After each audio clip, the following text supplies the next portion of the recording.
मुहर्रर जो होता है वो थाने में माँ की जगह पर होता है।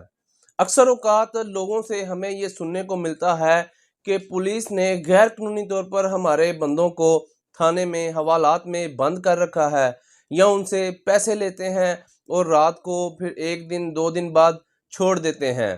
पुलिस हमें ब्लैकमेल करती है, हरासा करती है। पुलिस के इस गैर कानूनी अमल पर हम वीडियोस भी बनाते हैं, हम लोगों को कानून भी बताते हैं कि आप लोगों ने उनसे कैसे महफूज रहना है।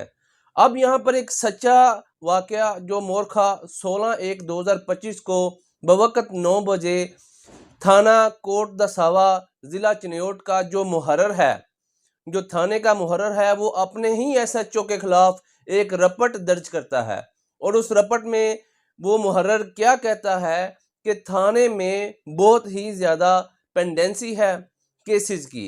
हम एसएचओ साहब को कहते हैं कि इनके ऊपर एफआईआर का अंदराज किया जाए तो वो कहते हैं कि नहीं करना, मुझे पता है थाना मैंने कैसे चलाना है।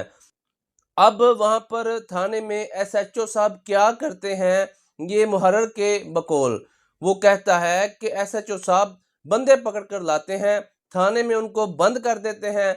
कई-कई दिन गैर कानूनी बंदों के ऊपर कोई एफआईआर नहीं होती। अगर किसी के ऊपर एफआईआर है तो उन पर गिरफ्तारी नहीं डाली जाती, बंदे गैर कानूनी थाने में रखे जाते हैं। फिर उनसे पैसे लेकर रात के वक़्त रपट जो है वो खारिज भी करवाई जाती है, एफआईआर खारिज भी करवाई जाती है और बंदे छोड़ दिए जाते हैं।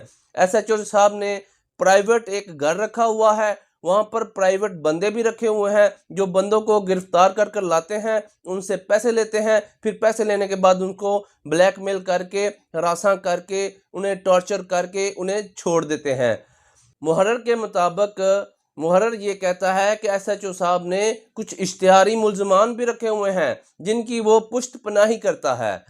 ये सारे गैर कानूनी अमल मुहर्रर कह रहा है कि एसएचओ करता है हमारा। हम इसके ऊपर डीपीओ और डीएसपी को भी दरखास्त गुजार चुके हैं लेकिन हमारी कोई भी सुनवाई नहीं हुई। ये मुहर्रर अपने एसएचओ के खिलाफ इल्ज़ाम लगाता है। ये कोई झूठे इल्ज़ाम नहीं है, ये कोई एक दिन का वाकया नहीं है। आप देख लें, थाने जात में होता ही ऐसे है। जिसके ऊपर ताकत है, जिसके पास छड़ी है, वो उसका बेजा बेदरेख इस्तेमाल करता है, वो लोगों को टॉर्चर करता है। थाना जात में हमारा कल्चर अभी तक बिल्कुल भी दुरुस्त नहीं हुआ। हम इस पर मुतमिन है ही नहीं। मैं कानून का तालिब इल्म, कानून को जानते हुए, कानून को समझते हुए मैं ये समझता हूँ कि थाना जात का कल्चर एकदम ऐसे दुरुस्त किया जाए, वहाँ पर बैठा जो एसएचओ है वो खुद को बादशाह ना तस्लीम करे, वो खुद को ऐसे ना समझे कि उसके पास न जाने कौन सी ताकत आ गई है। वो अवाम का खादम है, उसे अवाम की भलाई के लिए काम करना चाहिए। ये रिश्वतखोरी, ये पैसा, ये ब्लैकमेलिंग, इसके खिलाफ आवाज़ होनी चाहिए और इस एसएचओ के खिलाफ सख्त तरीन कार्रवाई होनी चाहिए। मैं सलूट करता हूँ इस मुहर्रर को, उसकी बहादुरी को कि उसने इंतहाई इक़दामात लिए और उसने हक और सच्चाई का साथ दिया।